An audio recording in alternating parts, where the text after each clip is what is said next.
One of the major developments for the board in 2021 that we haven't actually discussed yet is the fact that the Trust has a new strategic plan. We were delighted to receive a grant from the Community Foundation to help with this forward planning. It allowed us to appoint Nancy Alexander as our consultant, who guided us and indeed inspired us through this process. Some of you will have participated in the survey she sent out to those we're in contact with, and we thank you very much to everybody who participated in that survey. Those answers absolutely fed into the work of preparing the strategic plan. In practical terms, the board met for a day-long board retreat, luckily during a pre-Omicron moment when COVID numbers were not too bad. Then we resorted back to Zoom, and a small group of us gathered many times and with great conversations to hammer out a draft of the strategic plan. As members and friends of the Trust, you'll experience the outcome of that strategic thinking over upcoming years. There are changes afoot at the Preservation Trust. We have new emphases, new partners, and new projects all in mind.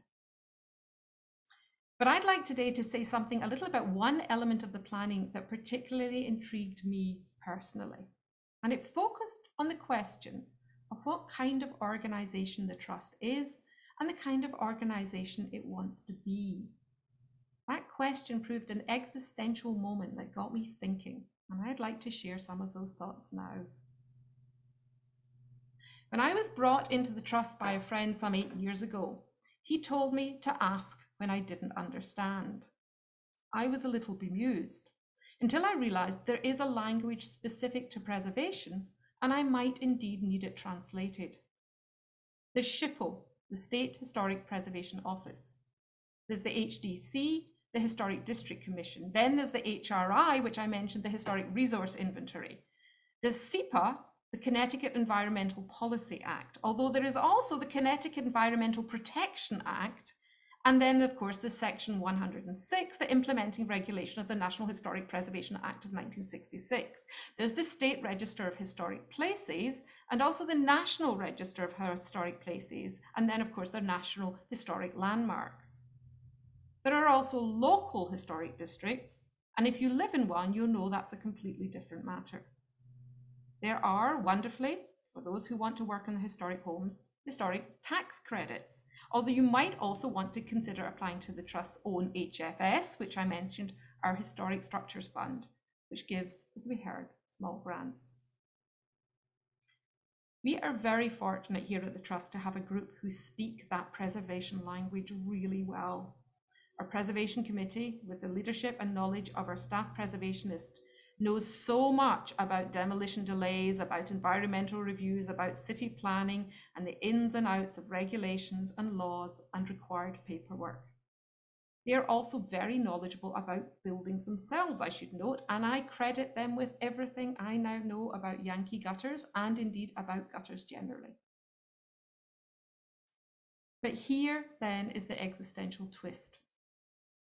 What can the Trust offer for those who don't speak the specialised language of preservation?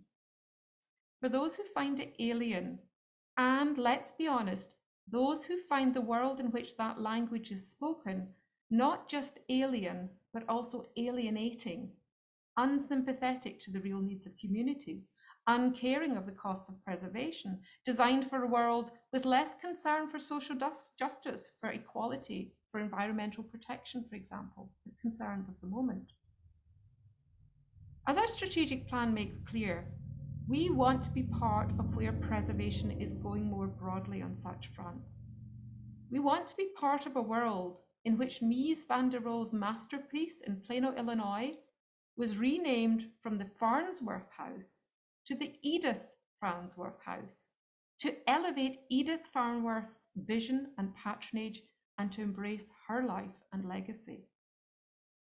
This new preservation world is one in which Minidoka National Historic Site in Jerome, Idaho, is included on the National Trust for Historic Preservation's list of most endangered places. And why? Because it is the site where 13,000 Japanese Americans were interned in 1942.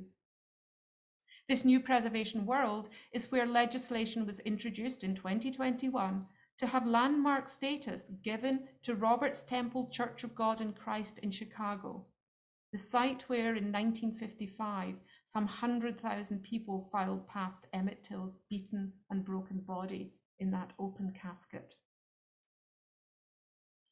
As these examples illustrate, saving place is about more than saving a building, although I don't want to deny the input of architect, builder, financer, visionary who launched that project. But place comes with people. It comes with memories and history. Place comes embedded in communities. Place is not necessarily magnificent, but it is meaningful. And while a building may stay largely unaltered, the place it creates may change through time.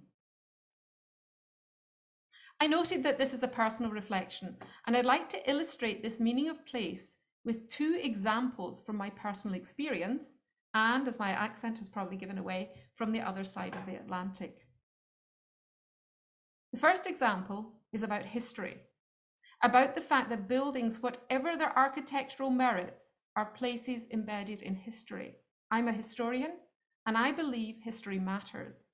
Let me show you.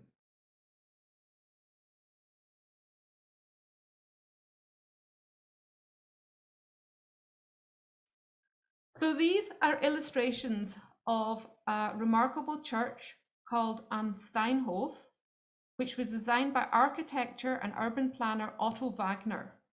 And it's on the outskirts of Vienna in Austria. It's a stunning architectural achievement built in the first decade of the 20th century. It has been named the best Art Nouveau church. I didn't know there was a competition, but if there is, it turns out it's the best. It is undoubtedly an architectural masterpiece.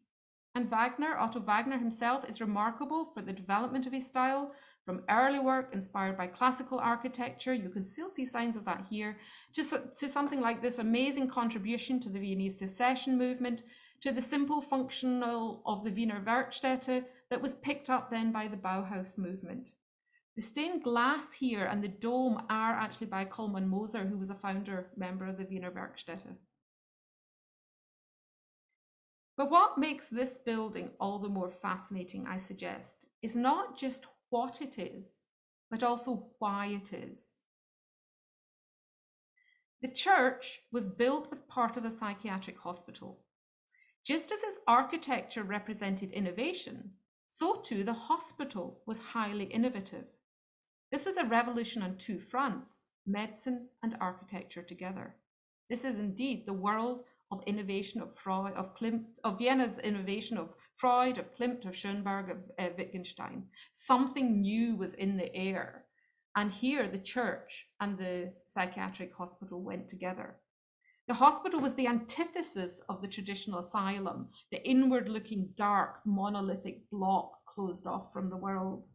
This psychiatric hospital was designed as a rural colony, deliberately set on a fresh hillside, with numerous buildings dotted about, pathways between. Fresh air was key. And there you can see it at the heart, on the hill up at the back of all these buildings, these individual buildings that formed the psychiatric hospital, you can see Wagner's church, Otto Wagner's innovative church. The church we can see is part of something innovative, engaging, invigorating, and essentially modern. We can relate to its need for preservation as what it represented in Vienna and its movement of modernity. But there's more. During the Second World War, that same psychiatric institution became a site in the Nazi eugenics program, which united Nazi racial thinking about biological threats with biological threats to racial purity, with the existing scientific movement of eugenics and racial hygiene. This complex, with Otto Wagner's masterpiece at its heart, was the site of the killing of those deemed racially inferior. Some 800 children were killed here and their bodies used as specimens. Over 3,000 patients also died of deliberate malnutrition and systematic neglect. If you visit this church today, this magnificent building, You will walk up to the church through delightful grounds laid out to help the mentally ill find their way to health in fresh air. And you will walk through a memorial, as you see on the left here, to an atrocity. Both are part of the story of our building. Next slide, please. When we look on the angels of that church that we saw in those first slides, we see them differently when we know what they in turn are looking down upon in the history of that place. History, I suggest, must take its place alongside any architectural achievement when we talk of preservation. And New Haven clearly has its own stories to tell, and preservation has a responsibility to tell them. That takes us to a second need I was excited to see the strategic plan embrace beyond this embracing of history. The strategic plan states outright the need to recognise communities, to work with communities, and above all, to listen to communities. Listening is actually written into our strategic plan. So here then, I want as my second example to give you, you may be relieved, a rather more light-hearted personal account of community engagement with preservation. This is a slide of the Duke of Wellington on his horse Copenhagen, famously ridden by the Duke into the Battle of Waterloo and the defeat of Napoleon in 1815. The statue was erected at the heart of my home city, Glasgow in Scotland. Glasgow boomed first in the 18th century through transatlantic trade, a legacy it is still coming to terms with, and then with the Industrial Revolution of the 19th century.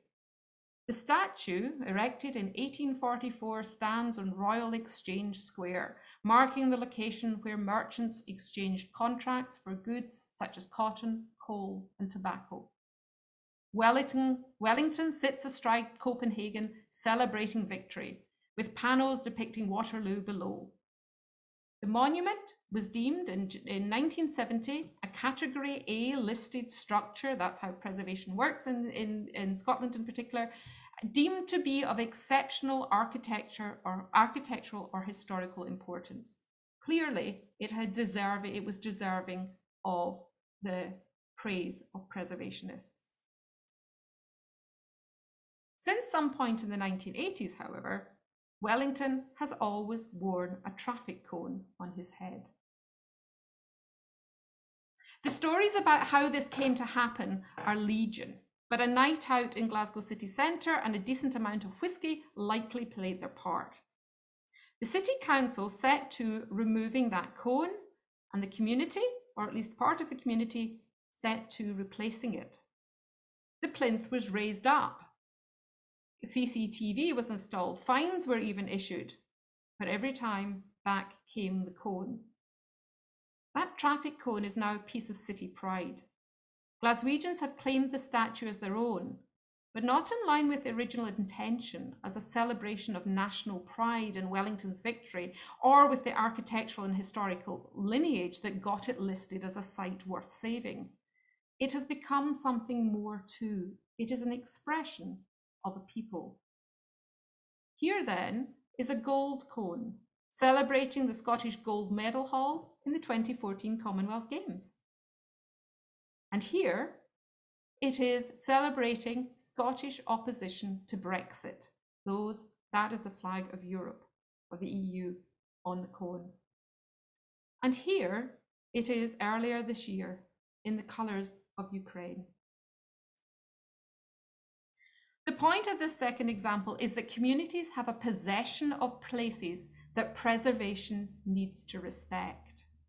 I hope our strategic plan will really move us forward into this world where all communities are heard and all histories respected. And we are very fortunate to have the engaged, creative and energetic resources of our programming and communications committees. Here's where we arrange tours and talks, set up workshops, mark anniversaries, celebrate achievements, highlight causes. Here's where we can increasingly speak of long-standing injustices, raise up overlooked individuals and communities, explore the potential of the past, celebrate what preservation can be for all of New Haven. A final personal call. I came to preservation in Newhaven as a professional historian and a city lover. I also wanted to meet new people and learn more about the city we had recently moved to from Scotland. If any of that resonates with you, perhaps not the bit about moving from Scotland, but if you too love history, if you too love cityscapes, if you too like meeting new and like-minded people, then think about becoming more involved with the Trust. Perhaps you have skills to bring to our preservation committee. Perhaps you would be interested in designing and staging events. If you would like to help us put that strategic plan into action, please reach out to us. We would love to have your involvement. And on that note, I give you, as a final reflection, a final part of my reflection this evening, the Trust's new mission statement developed through that strategic planning process. We seek to rally our diverse city to embrace and champion its historic places and spaces.